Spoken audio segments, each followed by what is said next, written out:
Hello and welcome to another episode of the Leo Alves podcast. And in today's podcast episode, I am very happy to bring on Andrew Coates. He has been on the podcast before, but I think that was about 3 or 4 years ago now. So I thought it's time for maybe a second episode. And Andrew was very kind to come on again, take out the time to come on again. So here he is. And assuming someone hasn't listened to the first or maybe doesn't know who you are, maybe Mhm. we can start off by introducing yourself, who you are, what you do, where you're based, and then we can go from there. It's good to see you, my old friend. And yes, when you said to come back, I didn't hesitate. Thank you. Where am I? 15 years as a full-time in-person personal trainer in a world where I think a lot of fitness professionals feel pressure they have to go online fully. That somehow the next step. I've loved and continue to train full-time in person. Yes, I do online stuff. I've had my own podcast for over 8 years called the Live Free and Diet Hard podcast. That's been going very well. I have written for a lot of the well-known fitness industry publications, your Men's Health, Muscle Fitness, T Nation, and so on. A lot of things you've heard of before. And the industry has been very kind to me. So I've gotten to travel a lot within my work. But at the end of the day, it's still about the clients in front of me. Yeah, exactly that. Well said. But yeah, you've done a lot. I can see it myself. I watch what you've been doing from afar. I in fact I remember first coming across your page when I used to live in Tokyo still. I remember still where I was staying at the time. And I remember, this guy has about 2,500 around there followers only. And I just remember thinking, this guy is going to blow up. And you did. Like you've there's a huge difference. I just remember at the time you were very consistent um, with your messaging and how often you were putting things out too, and it was high quality. And but yeah, even after all of that, it's obviously like you said, at the end of the day, it's still about the people in front of us. And the social media landscape has definitely changed quite considerably in that time frame. And yeah, I remember you were early in on this stuff. And I mean, as much as the outward perception, because there's a large number in front of a social media thing, then there's a perception a lot has changed. Very little really has the way I do things.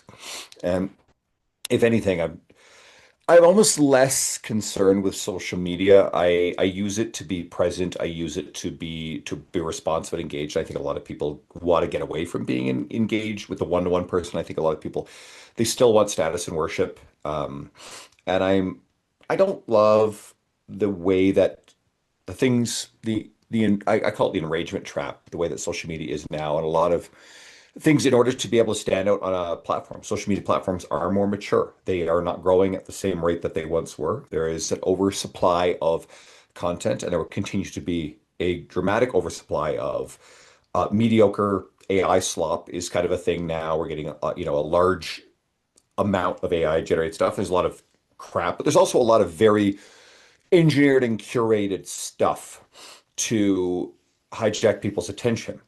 And one of the problems that everybody's going to deal with this, I mean, on the creator side, on the fitness professional side, if you were over reliant on social media to feed you, things are going to get hard. But for the person watching, if you pause and think about how social media has changed the last 3 or 4 years with the algorithm, the videos you're being shown, it's more video, a lot of quick cuts, edits. So it's kind of going to the people who either are very good with video editing, have the time to do it, or very good with the AI tools. And we get fed more and more. Like if you go on something like Threads started out kind of promising, and now it's full of animal videos that are actually AI, like fake weird shit, and a lot of like really lowbrow clickbait nonsense that if trainers like me would get sort of baited into responding to refute it, and even I'm like, this is a waste of time. This every once in a while you get something that's good, you could speak with nuance that actually illustrates a good point, but a lot of the time it's just outrage and reactionary limbic hijacking of us. And then the reason why I bring this up, because again, I want to hear your questions where we want to go with this one, but it's not unlike the obesogenic environment that we live within with, a lot of marketing, a lot of, well, certainly the food engineering. And it's not to say that the food companies are necessarily nefarious. It's profit-driven motive. So they're incentivized to want to sell you more, right? Or they go out of business. So combinations of sugar, fat, salt, in we call it supernormal stimuli, in combinations that didn't exist in nature. So therefore, it actually can dysregulate hunger signaling, amongst other things. And it's actually a very big reason why we are seeing a society that's metabolically more unhealthy and more obese. And of course, we're now seeing the GLP-1 agonist medications are kind of to put a dent in it. It's not. I think they are, but it's more. It shows that food noise and hunger signaling is really one of the biggest things within all this, and there's a genetic component to that. But if anybody feels frustrated and overwhelmed about the obesity, metabolic health, food side of this stuff, well, we're kind of seeing the same thing when it comes to our minds with modern media stuff, the drinking of a fire hose of outrage, because that's the stuff that gets people to click. That's the stuff that gets, if you agree with it and you're outraged because you agree with it, it hijacks you. But if you disagree with it, it outrages you and it hijacks you. So it results in the same thing. It doesn't matter if it's your tribe's messaging or the opposing tribe's messaging. And that can be social, political, it can be food, it can be training ideology. And I say this just so that way people pause and go, oh, wait a minute. Like, this is what we're drowning in all the time. So no wonder why we're always feeling overwhelmed and stressed and tired. And, it's certainly for the fitness professionals listening, I would say it's like, yeah, I understand the desire to stay visible and relevant within media, but I start to question the tactics and the slippery slope that people slide down to. Are you contributing, despite claiming to want to help people, are you actually deepening the emotional dysregulation of the people you're supposedly want to help? So I'm opting out of that particular game. I think you bring up a lot of brilliant points. Um, there was one you were kind of touching on there and I think I've seen you mention it on your social media profile as well, because I was giving it a browse a few days ago just to see if there were any topics that would come to mind that we could discuss. And I think one that I recall seeing you write about was just the overabundance of information on social media nowadays. Hmm. And I think, and this is clearly your opinion as well, unless it's changed in the past week, was that a lot of people are using this, I guess, just an abundance of information, AI slop included, of just always feeling like they're learning and being proactive when it Hmm. comes to like starting their health and fitness journey, for example. And I Hmm. think more than ever now, it's easier to just keep feeling like, oh yeah, I'm learning, I'm learning, I'm learning, I'm learning. But Hmm. then you never really, where does taking action come in as well? Like, Hmm. I think in all things, biasing towards action matters. And I can go a lot of places, but it's like I'm not an expert in therapy or therapy culture, but I think one of the flaws within a lot of the traditional therapy culture is dwelling on the deeper whys. I think a lot of the stuff in the business world, the popularity of the books start with why. I mean, like, yes, I think underlying passion matters, but I feel like it was I can't remember if Steve Jobs, no, I think he may have given commencement speech about following your passion, but it's the debunking of the passion hypothesis, where I think if you just analyze too deeply your whys, your motivations, all the things that ever happened that were bad, that are the supposed reasons why you are where you are in life. All that stuff's valid. It's just, but does relentlessly deepening, exploring it without actually just taking a step and acting actually accomplish anything? I don't think so. I don't think it does anything at all. I think you can do it all concurrently, but I just believe in a bias towards action. And this one works really well for both the way you brought it up is the end user who's trying to figure out what diet to go on, right? Which is more of an illusion. It's a distraction, or what workout program to do. And you can research. And here's the key. I believe we all have this buzzing discomfort in our mind most of the time about our dissatisfaction with both where we are with things, with our health, with our what we see in the mirror, with where we are in life, where we are with our relationships. And I think that when we consume knowledge and media, and they're not always the same thing, sometimes they are and sometimes they aren't, we both can distract ourselves and numb ourselves. So that's kind of more on the entertainment side of stuff, right? Swiping through reels, cute cat videos, which can be good. But I also think for the stuff that feels more educational, it's an emotionally soothing way to actually procrastinate from doing the difficult thing, which is to take the first step and the first action, right? To do the physical exercise, to work on the piece of the business or the career. And yes, there's certain formats where, yes, you have to go to law school to become a lawyer. You have to go to medical school to become a medical doctor. But in many other domains, it's really soothing to actually just continue to read the books, to do the courses, and I mean, we're listening to podcasts here. I love listening to podcasts, but at the same time, what am I doing at the same? I'm constantly trying to act upon the things. And if we look at it through the lens purely of, let's say, exercise science or nutrition, if you're looking for the holy grail answers before you start, well, I don't know if you've noticed, you're probably more confused because you hear, this PhD say one thing, and then this other PhD is arguing with it, this medical doctor saying one thing, and another medical doctor saying something different. And yes, we as insiders, we can stratify and we know that, well, that particular doctor, like, what is his name? If someone says a doctor, not all doctors are equal, right? I know smart chiropractors, doctors of chiropractic, who are some of the best at exercise science. They understand human physiology, they understand strength training, they're actually credible, they know research. But there's far more doctors of chiropractic who are talking about nutrition, who are complete quacks and grifters. I believe there's a Dr. Berg who says just the most mind-numbingly stupid shit on social media all the time.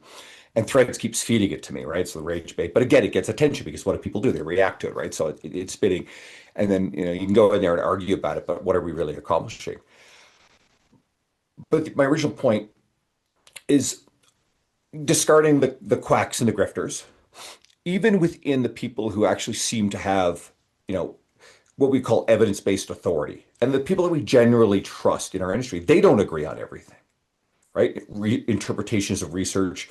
I see Dr. Lane Norton, by and large, very, very good resource on evidence-based nutrition. And then I see other evidence-based authorities who I trust in nutrition actually arguing with him and contradicting things that Lane will say and vice versa on social media. So it's like, well, who do you trust? Well, is one person always right and one person always wrong? No, I think we all have blind spots. But if you're going into this stuff trying to figure out, okay, what are the definitive evidence-based everything so that way it's absolute certainty when it comes to either, training methodology or nutritional science, it doesn't exist. Okay? It doesn't. And that's not an argument to say that all opinions are valid.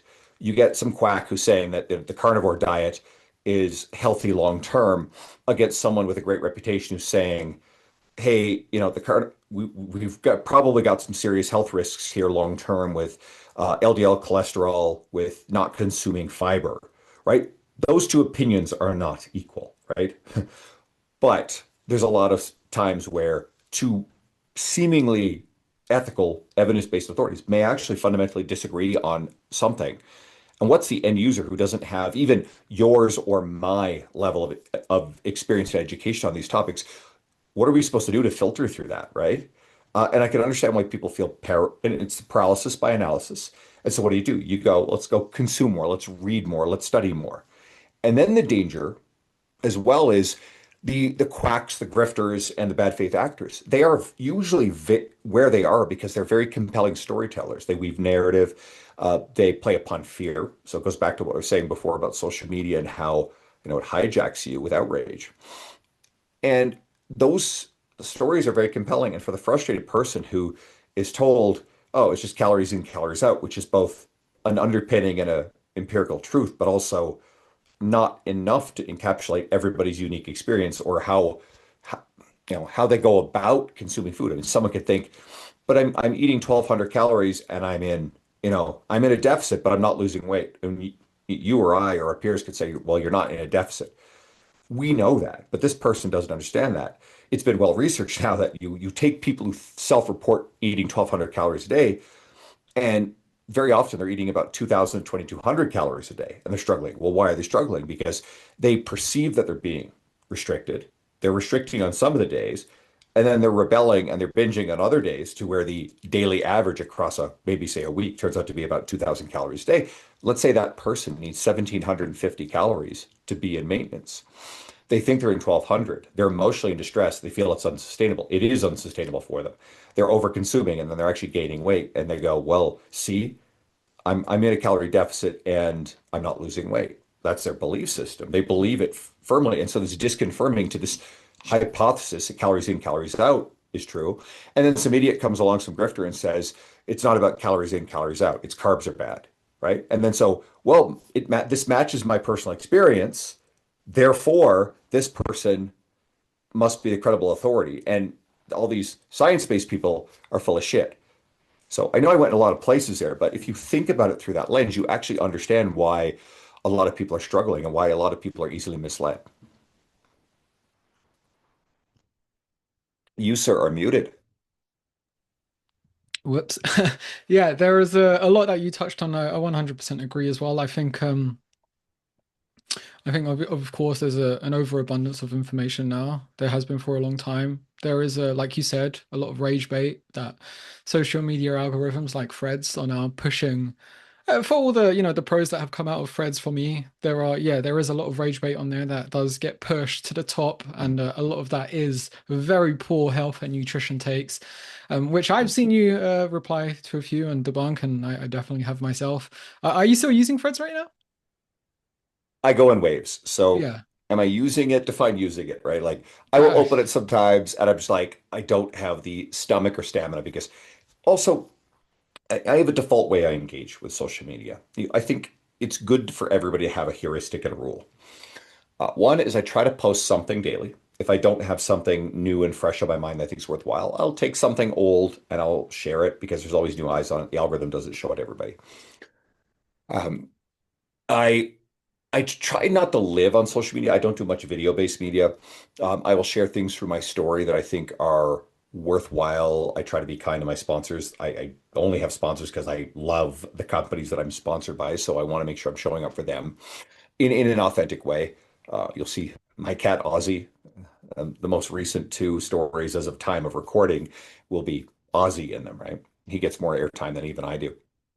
And then that's Instagram. Instagram's a hub. I do not use TikTok at all. Um, Threads was very clever in the way that they started because they allowed people to auto follow the people they follow on Instagram over to Threads. So therefore, the people with larger audiences start with a larger audience on Threads, which means that you start with greater status, right? If you want to look at the lens of status. A little side quest on this. If you ever see a YouTube or Threads person and it says that they put their TikTok following in their Instagram bio, that to me is a big red flag. Because what that person is trying to do is, well, A, it's saying, this says several things. One is they're trying to import status from a platform where it was easier for the people who applied themselves there to gain rapid follower count. So it is a signal that this person is a status seeking, status chasing, status carrying person. It's a fundamental thing for humans. We are wired to perceive and seek status. It is in how we are, but we just want to make sure it's not maladaptive when it comes to our careers, right? So again, if you see someone with their TikTok following in their Instagram bio, what that also says is that that person thinks that that's the most significant thing about them, and it probably is the biggest accomplishment they have in their career, which to me isn't an accomplishment in any meaningful sort of way. And what I've noticed, there are exceptions, but there's sort of a community of TikTok creators that kind of blew up because they're good at viral based media, video media in a very short amount of time. They don't have the sort of traditional tenure track record of a lot of the traditional authorities who've written for a lot of the publications over the years. And I'm bullish about people being savvy with their media and reaching a bigger audience. And if you're evidence-based and ethical, wonderful. But I found that that community is a bit hit or miss. And I find there's a lot of ego that comes with it. And I think it's a lot of insecure, loud ego where they think they're really important just because they have a large number again. And I think that's a trap. But that's a side quest. Um, I will occasionally see something on Threads that I think is worth responding to, and I try to temper the reaction to posts. Here's one of the best things for your mental health. You see things you disagree with. You can even partially write it out, but then you pause before you hit send. And when you arrive at the point where it feels better to not hit send, you feel better about, hey, I didn't respond and react to this than if you had hit send, because I think a lot of people are trapped this. I need to argue with this person online. That person said something I disagree with. And there is dangerous and stupid shit on the internet. And I'm not saying that it's bad to, stitch a video of someone saying something stupid or literally dangerous. But at a certain point, and there are people I like who do it, but there's a lot of people I find very off-putting who do it. And I sometimes wonder, I think a lot of the even though some of the evidence-based people who stitch and go at the people who are kind of more the grifter side of things, I still think of it as kind of the Batman and Joker sort of dynamic where they both need each other to exist. And it's kind of like, why don't you guys all just block each other? And then they don't. Well, some of them do, but if you're not blocking each other, then it is symbiotic. And I think if people recognize that it's all just part of the game, it's a status game that everybody's playing. And we see it with the political factions that war with each other, right? They gain status because the other exists and they have these same things that they just fight over. Well, it's kind of the same in, hypertrophy training. It's kind of the same thing in nutrition, right? The carnivores versus whoever else or the vegans. And there are always good people in every camp and there's always bad faith actors. So, and it's not to assign nefarious intent to everybody. It's just once you start recognizing the way that this game is played, you can start opting out of either playing the game or allowing the game to hijack your attention. And I certainly think that it's productive to consume this sort of information. I think if you look at it as entertainment and you allow a certain amount of time to be entertained by it, I think that's okay. I think if you use it for bursts of inspiration to get you to act on a daily basis, which is actually kind of how I intend my media. I would rather it be. I love hearing someone say, "Oh, I needed this today." Gave them the kick the pants to go and like work out when they were going to talk themselves out of it. That to me, as far as social media goes, that's probably its sweet spot. If someone wants deeper stuff, like every once in a while, someone, like even I sometimes feel like the social media stuff can be a bit fluffy and light and vapid. And I'm like, okay, cool. Come listen to my podcast. Come listen to the podcast appearances I've been on. Go read some of my articles, right? I want to do more with Substack. That one's probably going to be geared more towards fitness professionals. And again, my time bandwidth, we'll see how much I can get out there, but I want it to be good. Um, Come and spend a weekend at an event conference. Now, again, that's all consumption based. So can you also set a boundary around it so that way it's not crowding out the time to actually go and lift weights in the gym, to actually like cook, prepare healthy meals?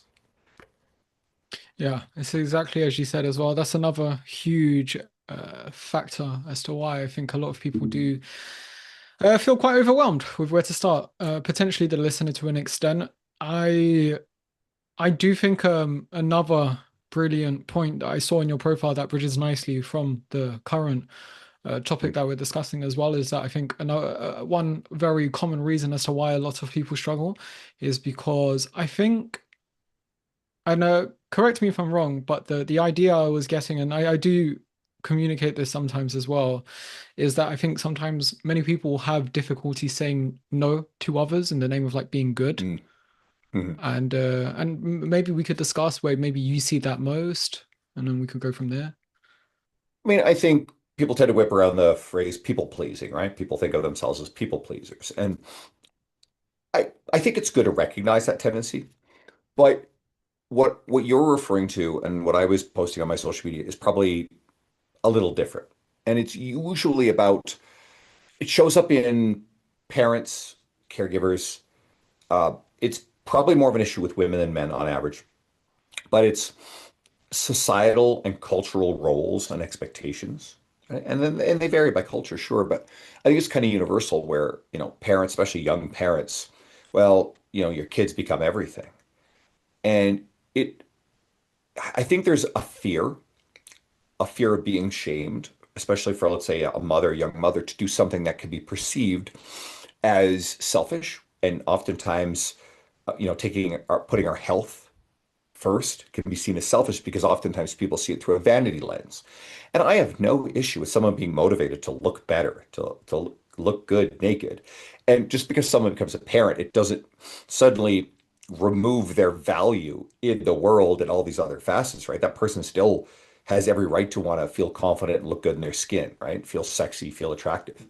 It's not the only thing, but it's a piece of the puzzle. And while yes, the outlier and extremes of the fitness industry on either side of the the drug using and lying about it, and abs and thinking that's health and it's not, and the wellness grift, or the side of the industry that says dumb, dangerous shit like there's no relation between your long-term metabolic health risk and your level of adiposity, which I'm glad to see that we've been pushing back more against tolerating that kind of garbage too, because that stuff is a dangerous ideological lie.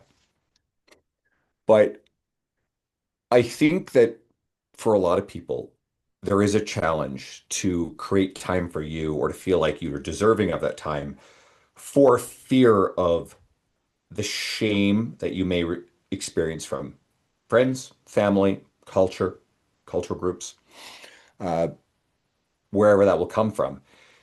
And but I also think it becomes a very, again, emotionally soothing narrative to deflect from doing something that still can feel hard, which is create the time for exercise and healthy nutrition. Now, you always got to do the land acknowledgement for uh, young parents, right? If you have young children, sleep's probably going to be more challenging. Time, it's definitely a major shift in life. So I don't like anything that seems to be its own shame-based narrative to say, no, you have to, carve out this amount of time for you and your health, right? Like, but also that grace doesn't extend forever.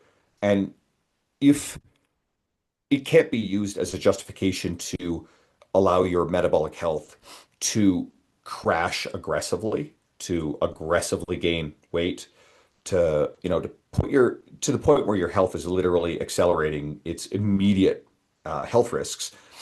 Um, or like humans are pretty resilient, and even young parents with the loss of sleep or whatever, if both chronically being underslept has a strong association with a lot of metabolic health problems. It is bad for us. But if it killed everybody, then having kids would just kill everyone off fairly early too, right? It doesn't work that way. It's actually seems to be a net positive for emotional well-being and health in general. There's a lot of good things that come out of it. I'm not a parent, so I can't speak from personal experience. But what I'm worried about is the people who deflect, use being a parent or a guardian or whatever other cultural, relationship there is to put themselves last. And maybe that comes with a also with a narrative of like I don't deserve to do these things for myself. That's a separate thing, but it can work in tandem. And if that allows for a protracted years of poor metabolic health promoting behaviors, poor nutrition, poor sleep, where you don't recalibrate after that initial phase, the change of life of having a new kid, then we are going to see the compounding negative health impacts long term. And if you miss years of window where it's the optimal time to build muscle, to building peak bone density happens at a younger age, but still certainly a phase where you are trying to maintain as much bone as possible. You're maintaining movement qualities like explosiveness and speed, which actually decline faster with age than even muscle or bone health do. And then you now also have increasing risk of major metabolic health diseases, of heart disease, atherosclerosis and high blood pressure, of certain lifestyle cancers, of diabetes, of liver problems, NAFLD, or maybe there's alcohol involved, right? And then neurodegenerative disease. If you have years of the negative net behavior, that actually increases the likelihood of all these things. Yeah, can you change those things later? Yes, but do you have a deeper hole to dig yourself out of? And this is what I try to get people to scale out to is like, can you look at your older self who's vulnerable, who is absolutely beholden to the choices that you make today and tomorrow and ongoing? Can you at least tread water in the tougher parts? Can you default to it? I can't remember exactly how Hormozy has a quote. I've seen other people do it, but effectively, if you train yourself to find the time and do at least the minimum to maintain when you're busiest, when life gets busy, when things are hard, then you establish that as a baseline. If people wait to start when they have more time, when it's easier, when they have more bandwidth, well, invariably you train yourself to quit when life gets busy again. And I don't know if like about the rest of you guys, but when was the last time that life just stop being stressful and busy and all of a sudden just hit this inflection point where like into infinity, you had more time, life was easier, life was less stressful. I don't think that exists for most people. So if you train yourself to stop when things get hard, you will stop. So it's the cliche, but can you make it work when it's hardest? And then it'll be a joke when it's easy. It No, becomes your precisely. default setting. Yeah, precisely that. I've seen you speak about that before as well, and I'm always a fan of that message because I wholeheartedly agree. Earlier you were speaking about evidence-based coaches, often, going at it with other, I guess, Mm, so-called evidence-based coaches as well. Um, I wanted to ask one thing, and I am mm, taking it a few steps back in our chat here, but obviously you are evidence-based as well. But I would love to know where, in your opinion, you feel like, where do you feel like people maybe take over optimization and maybe like science based too mm, far, like granular levels of optimization. And I mm, think this is partly what overwhelms people as well, because they hear this level of over optimization and then they're like, "Well, mm. should I be doing that? I don't know." So let's make sure you bring me back to the original question because I can answer this a number of ways. It's wise to think about what are the motives of the people talking about these optimization things, because we obviously have the big health optimization, podcasting space. They're popular figures there, and then I mean, I'm comfortable saying that, Dr. Peter Attia has gotten a lot of very negative attention recently because of association. He's shown up a lot in the Epstein files, right? And it's funny because then, of course, it's like full on attack mode on him uh, because of this, and like fair, justified. But at the same time, then all of a sudden they pile on the whole thing about like, well, look, they'll call him a wellness grifter or anything like that. It's like, I mean, yeah, I think those criticisms were valid before, we got to the files. But you also see this on social media. So I think in the I tend to be a little uncharitable about what we call the science-based lifter space, which is sort of this different thing than the evidence-based space. There develops a tribalism around it, and I think it gets away from this is the second component. Is it really actually science-based or evidence-based? Or is it tribalism?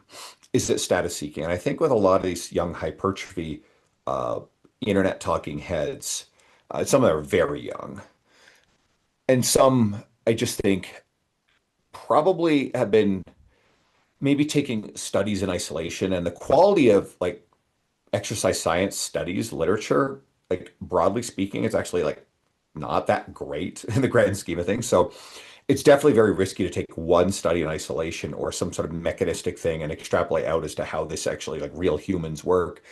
And sometimes I worry that sometimes the hypertrophy content creators, I can usually tell when they don't train people in person, they haven't trained people in person for a long time, or the messaging is probably maybe it might work for younger guys on average, but I've trained a lot of beginners. I've trained a lot of like beginner to intermediates. I've trained a lot of older adults. I've trained a lot of women. And I've trained younger guys who wanted to get strong and build muscle. And the younger guys who want to get strong and build muscle, I mean, it's one thing if you're self-selecting for that audience on social media. That's great. Speak to your niche.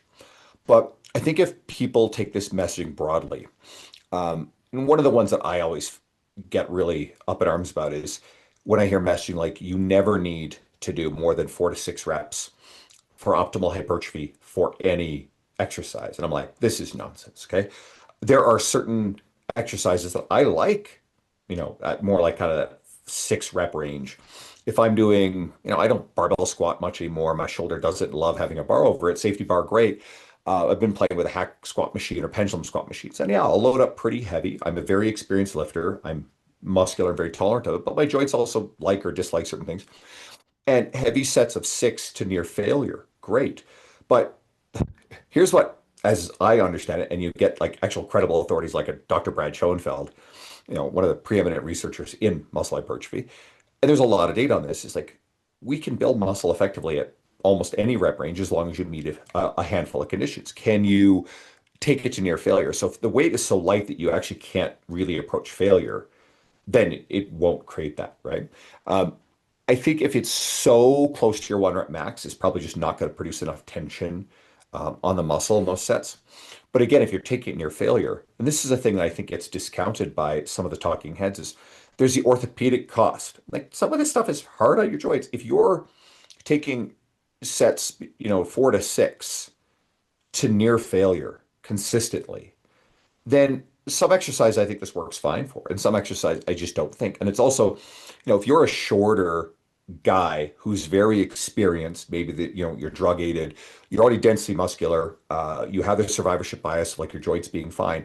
Can you maybe turn around and do like sets of, heavy 5 on a leg extension? You've got shorter limbs, things like dumbbell curls or, shoulder laterals or other like isolations. Yeah, sure, probably works fine. It works until it doesn't. You keep doing this long enough, trust me, I find it does beat you up. But you take lifters with who are less experienced, who are of different, all the different populations I just talked about. You train a woman in practice. 99% of women, if there will be exceptions, does not want to do a 5 rep max or 5 reps heavy on a leg extension machine to near failure. Okay. I don't think it's going to feel very good experientially. It won't feel great on their knees unless that person is extremely experienced and biases towards that kind of training. So also part of this whole thing is too, it goes back to what we consume and attune to. If we see this content on social media, do we let it dysregulate us and get mad because we disagree with it? Or do we just kind of go, okay, cool, that's just not for me. So that's a separate argument there. Bring me back to your original question because I want to make sure I covered everything. I know it was science-based, evidence-based. I think here's another thing. I think sometimes the communicators will take a study or a limited amount of research, which may or may not even be good quality research, in isolation and say, all right, this is now the Bible on how to train.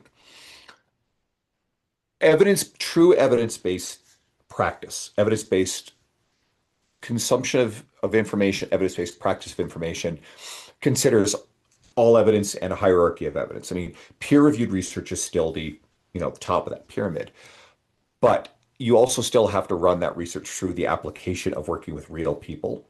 And there's the human element, the art of coaching humans. There is the science, but there's the art. And there's always got to be the merger of this. And there's also variations in population. There will be some people that doing it based on the way that the research says, okay, cool, it works for them. They tolerate it very well. They like that style of training. They like that style of nutrition. But there are other people that just it doesn't work for them. So you actually have to bring the human element in. It's not to say that, oh, calories in, calories out doesn't work for everybody. Therefore, we should ignore it for some people. No, calories in, calories out is a universal principle. There's a lot of nuance. But let's say you have a perimenopausal woman who, and we have good research. We know that know, going through menopause does not cause weight gain on its own. Okay. That's a strong statement, but it doesn't. There's a lot of the stuff and experience around it, the real human stuff that could sure make it feel like it's harder, right? Whether it's, the hormonal changes and influence on energy, output. Because people, when they hear calories in, calories out, they're always thinking about, well, that should be static. That number is always the same. And therefore, I'm still eating the same amount of food. And yet now all of a sudden, I'm no longer maintaining weight. I'm gaining weight, but I'm eating the same amount of food. Therefore, calories in, calories out doesn't work. No, it's the calories outside of the equation has changed. Your NEAT, your activity level has somehow changed. Maybe your exercise has changed. There's some other dimension. The way you're feeling just means that you just don't have as much energy, right? And so you may not be changing the food, or maybe there's also changes in the food because there's appetite dysregulation because of hormonal things or your experience of stress.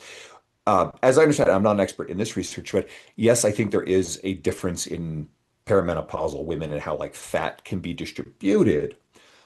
But you know, menopause does not in of itself just automatically cause people to gain weight, but it can change a lot of the other lifestyle behaviors that can then shift the calories in, calories out equation to where all of a sudden you're no longer in maintenance and you now are accumulating body fat. Does that make Yeah, I sense? think yeah. I think a lot of people don't realize that many of the reasons they mentioned as to why they can't lose body fat like whether it's hormones, environment, age. There's a few other common ones. It all shifts it shifts one side or the other of the calories in, calories out equation. Hmm.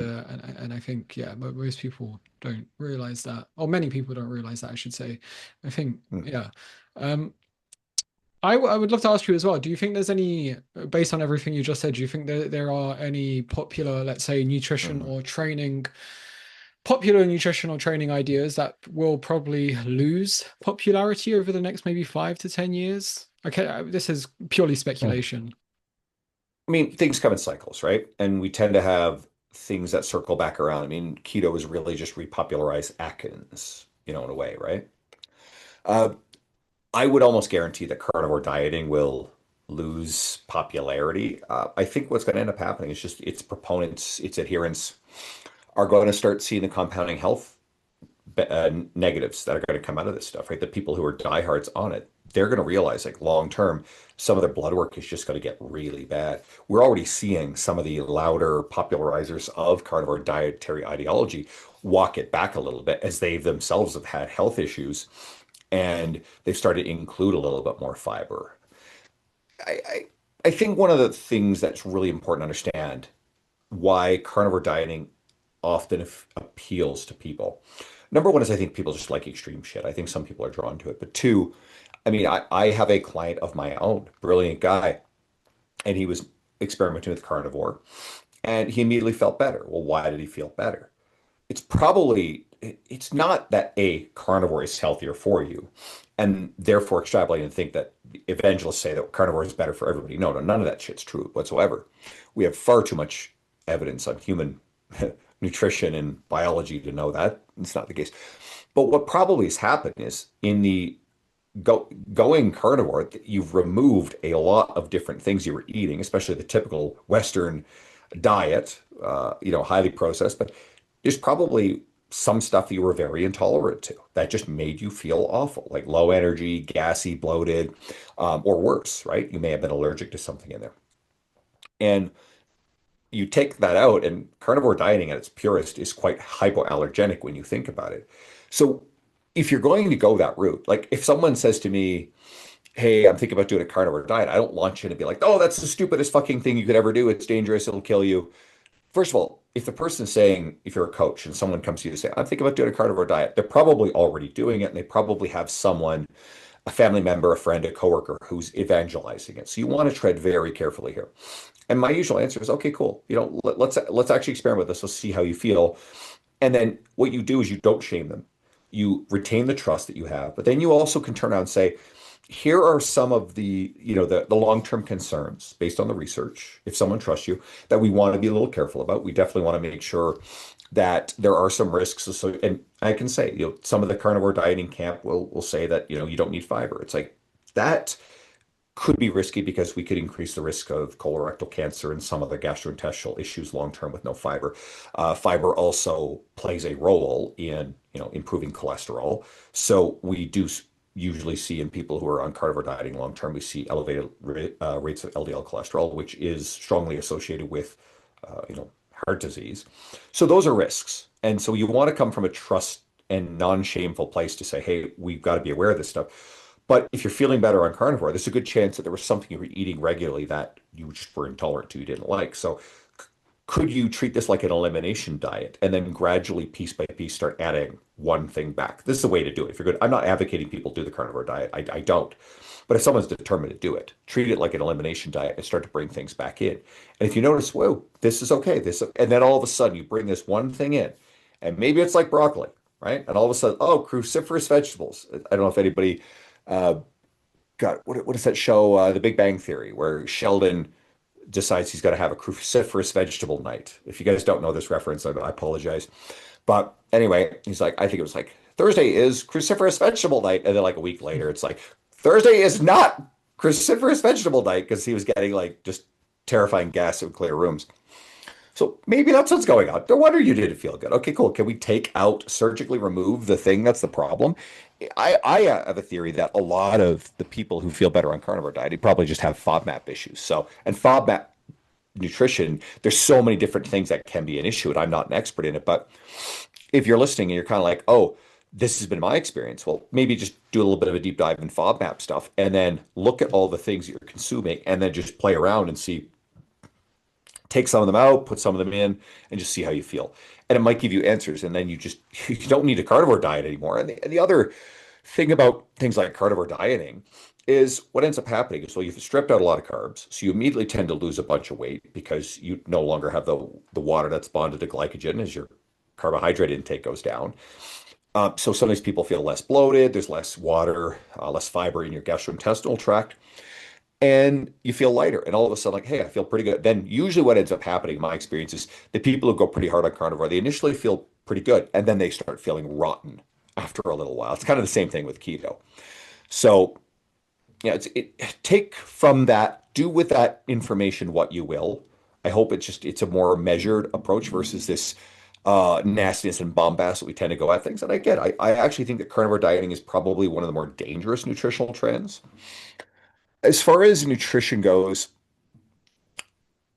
I don't think GLP-1s are going to go away. In fact, just the newer versions, the double and triple agonist medications, tirzepatide, retatrutide, as these things get better at what they do, the various aspects of, hunger regulation and the other positive benefits, and as they become more accessible, I think they're actually going to have a meaningful impact on our society, on metabolic health. Yes, there will always be the argument. Here's a fun one. There will always be this argument, this moral argument against it. And this is, I mean, I hate politics. I hate socio-political stuff. I don't touch this stuff on my media, but I'll give you an example where it's so funny when the extremes on the right and the extremes on the left kind of circle around and they get at the same bullshit, just with a different way to look at it. There are camps on both sides that are opposed to GLP-1 agonist medications. And it's really just kind of this moral position. They take a moral attitude, moral high ground that somehow it's bad. It's just they dress it up with different post-rationalizations. The right side of that spectrum tends to look at it through the lens of status. Largely, they tend to have shame-based messaging, and they will say, well, I think it's rooted in thinking, well, some of these figures, the most significant thing about them is that they have a quote good physique. They have abs, they have muscles. And I'm not interested in policing who is using, performance enhancing drugs and who is not. But in that corner, we see a lot of performance enhancing drugs, a lot of concealing of the performance enhancing drugs. And the problem is then they're using their bodies and physiques to market what they're selling and to say, I am superior because I look like this. When you go over into that territory, you have a problem.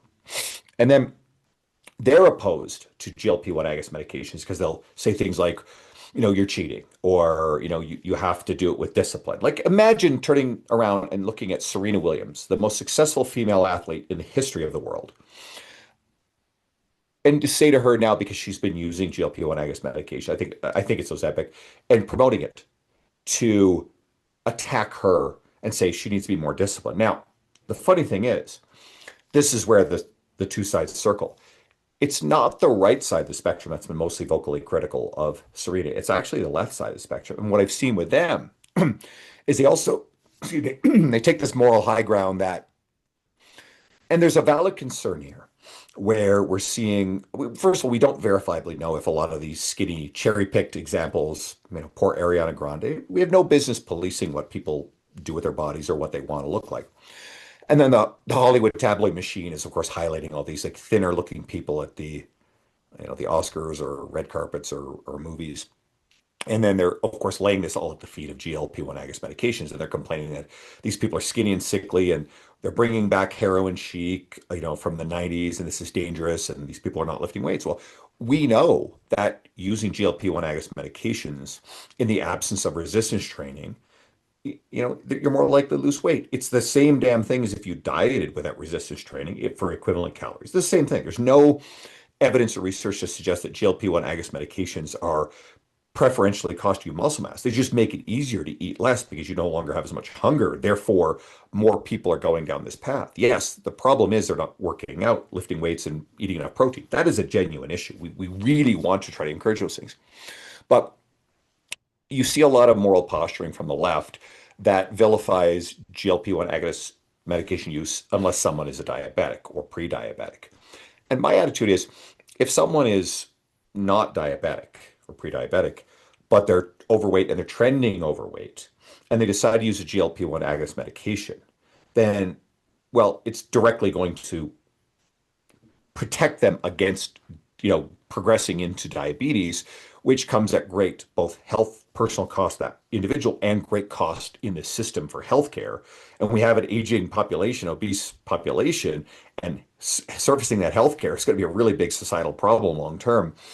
So I am very positive about these medications for the right people. And yet, and the other moral posturing that we get, usually the right is worse about this one than the left, is of course the side effects. They tend to amplify the side effects. Sure, for someone who's genuinely afflicted by gastroparesis or the rare cases where you've actually had some vision issues, yes, those are genuine problems. Okay. But for the vast majority of the population and population as a whole, these medications are going to be a massive net positive for improving people's overall health. And I'll be very careful how I say this. Someone may still misinterpret my meaning, but in this situation, a false dichotomy where we have someone who does not use these medications and progresses, because nobody's just like statically fat. They're just getting fatter and more metabolically unhealthy. If if somebody has the false dichotomy choice between just progressively getting, more obese and worsening metabolic health, or going on a GLP-1 agonist medication, staying on it, and losing a lot of weight and losing some muscle with it, I will take the latter. I will still have them lose the weight. Yes, there are some risks involved with losing that muscle. Definitely like problematic long term. But I think it's the lesser evil in that case, where we also get into trouble if someone's going on and off the stuff as if they're yo-yo dieting. Yes, that creates problems long term too. So it's a complex situation. But again, when you see the objections to the stuff, it's kind of funny where you see these different ideological tribes circle back around to the same place. And it's this moral posturing. They just have a different justification. Underpinning it all, they're just opposed. They just, they have some sort of weird thing in their brains that they just think this is wrong. They've just dressed it up differently. Yeah. There is I know Andrew, you've got a hard stop in 2 minutes, so I'll be mindful. But Yeah, yeah, I agree. I think carnivore is definitely probably the number one answer for a trend that's going to die down in 5 to 10 years. It's just I it think will. it just doesn't make sense. And yeah, Ozempic, there's a lot that we could have discussed there, maybe in a on another day. Mm, But otherwise, thank you very much for coming on again. Your honestly, the responses were really great, and there's a lot very good. I'm sure that the listener will take from this podcast episode. Where can people find you? Instagram is easy at Andrew Coates Fitness. If you're really a big fan of podcasts, the Lift Free and Diet Hard podcast, very proud of what I've been able to do with that. But again, if the people on my side of the aisle who are finding this through me and my media, well, check out more of your guests and more of your episodes. Leo, I appreciate you. You've always been great to me. Thanks for, taking the time and using one of your limited slots to put me on the show. I know you had to spend the time to research, come up with ideas, and I always try to be a really good guest. And if anybody listening actually genuinely has questions or thoughts, I respond to everything on Instagram. Pretty prompt. It's important to me. It's one of the ways that I actually still use. Didn't say this earlier, but that's one of the ways that I still use social media very intentionally is to respond to people. Okay. Messaging really important to me, and just thank you. Me too. Thank you very much, Andrew. I'll see you around.